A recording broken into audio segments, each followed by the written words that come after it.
பாருங்க இதெல்லாம் பாருங்க. இதெல்லாம் வெடிக்காதா திரும்ப? எதுக்கு கமிட்டி வருது? நீங்க தனியார் நிறுவனம், நீங்க லாபத்தை விட்டு குறிக்கோளா இருந்தா மக்களுடைய உயிருக்கு யாரு பொறுப்பு இருக்கிறது? பொழுது வரைக்கும் நீங்க வெடிச்சிருது, செத்துறான், காயம்படுறான், பொதுமக்கள் வந்து மறியல் பண்றாங்க, அந்த நேரத்துக்கு ஆறுதல் பண்ணி அனுப்புறீங்க. இந்த பாய்லர் மாத்திட்டீங்களா? இது என்னைக்கு வெடிக்கும் அப்ப? பாருங்க இதெல்லாம் பாருங்க. இதெல்லாம் வெடிக்காதா திரும்ப? எதுக்கு கமிட்டி வருது?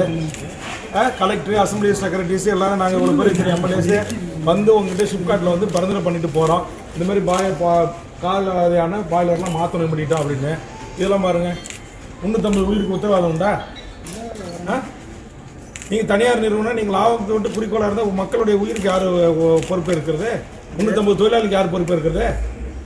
30 பேர் காயம்பட்டு இப்போ மருத்துவமனை இருக்காங்க. 30 பேர் செத்து போயிருந்தா 2 வயசுக்கு மாத்திரத்தை சொல்லி கமிட்டி பரிந்துரை பண்ணிட்டு போகுது. சிப்காட்டில் இருக்கிற 54 நிறுவனத்தில் எது இயங்குது?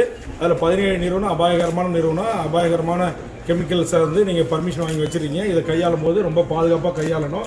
இங்கே இருக்கிற தொழிலாளர் உயிருக்கும் சுற்றி வரத்து கிராமத்தினுடைய மக்களுடைய உயிருக்கு அந்த அச்சுறுத்தல் ஏற்படக்கூடாதுன்னு. பொழுது வரைக்கும் நீங்கள் வெடிச்சிருது, செத்துறான், காயம்படுறான், பொதுமக்கள் வந்து மறியல் பண்ணுறாங்க, அந்த நேரத்துக்கு ஆறுதல் பண்ணி அனுப்புறீங்க. போலீஸுக்கு தலைவலி, மாவட்ட ஆட்சித்தலைவருக்கு தலைவலி. இப்போ பாருங்கள், இது என்னைக்காச்சும் ஒரு நாள் வெடிக்கும், அப்புறம் இதுமாரி வந்து நாங்கள் வந்து உங்களுக்கு பார்க்கணுமா? இதெல்லாம் முன்கூட்டியே மேனேஜ்மெண்ட்டுக்கு சொல்லி எல்லாம் மாற்றணும்ல. பாய்லர் யாரு? நீங்க தானே கொடுக்கணும் மேடம். நீங்க யார் பர்மிஷன் வாங்கணும்? இது மாதிரி ஒரு ஸ்டோரேஜ் கெபாசிட்டி 6 லட்சம்னாக்கா ஃபேக்டர் ஆஃப் சேஃப்டி வந்து 200 ஒரு மடங்கு அதிகம். 12 லட்சம் கெபாசிட்டியோட இது வந்து அவங்க பாய்லருக்கு இன்ஸ்பெக்டர் இருப்பாங்கல்ல. இந்த பாய்லரோட ஸ்ட்ரென்த், இந்த டேங்க், ஸ்டோரேஜ் இல்ல இந்த ஸ்டோரேஜ் டேங்க் இதுக்கு உங்ககிட்ட வாங்கணுமா? வாங்க நம்ம யார் கொடுக்கணும்? அனுமதி கம்பெனியே கட்டிக்கலாமா? இல்ல சார், அது dish approved person company person. நான் கேட்குறது பதில் சொல்லுங்க. ஒரு இண்டஸ்ட்ரீஸ் பர்பஸ் ஒரு இண்டஸ்ட்ரீஸ் வருதுன்னா அது இத்தனை கிராம மக்கள் குடியிருப்புகளுக்கு இத்தனை மீட்டருக்கு இடைவெளியில் 2 செகண்ட் நாங்க மத்தியானம் எடுத்துறோம். எல்லா டீடைல் எடுத்துறோம் சார். ஒரு வேலை சொல்லணும்னா மத்தியானம் நான் எடுத்து சொல்றேன் sir. Labour department AC sir. இந்த ஸ்டோரேஜ் டேங்க் பொறுத்த வரைக்கும் சார் 5 வருஷத்துக்கு ஒரு டைம் கேலிபிரேஷன் மட்டும் பண்றாங்க சார். இது வந்து கடைசி வரைக்கும் இவங்க பண்ணாம இருக்காங்க. நம்ம 2017 இருந்து கேலிபிரேஷன் என்ன சார், இது அளவு கரெக்டா இருக்கான்றத பார்த்து ஒரு சர்டிஃபிகேட் சார்.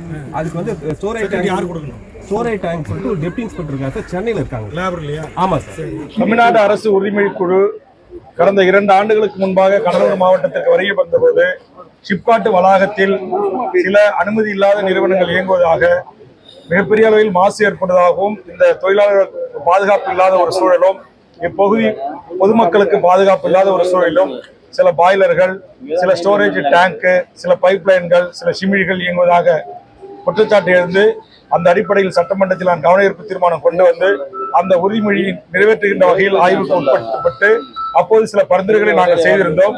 அந்த பரிந்துரைகளின் அடிப்படையில் இங்கு நடந்து வருகிறதா என்பதை இன்றைக்கு மாவட்ட ஆட்சித்தலைவரோடு ஆய்வு செய்தோம். குறிப்பாக இந்த லாயல் பேப்பரிக் இந்த நிறுவனத்தில் ஒரு விபத்து ஏற்பட்டு 6 லட்சம் கொள்ளளவு கொண்ட ஒரு டேங்க் வெடித்து 30க்கும் மேற்பட்டவர்கள் காயம் ஏற்பட்டிருக்கிறது. அவர்கள் காயம் ஏற்பட்டவர்களிடமிருந்து கருத்துக்களை கேட்டறிந்து மாவட்ட ஆட்சித்தலைவரோடு இன்றைக்கு இது போன்று சட்டத்துக்கு புறம்பாக இயங்குகின்ற நிறுவனங்கள், அனுமதி இல்லாமல் கட்டப்பட்டிருக்கின்ற தொழிற்சாலைகள் மீது உரிய நடவடிக்கை எடுப்பதற்கு குழு பரிந்துரை செய்திருக்கிறது.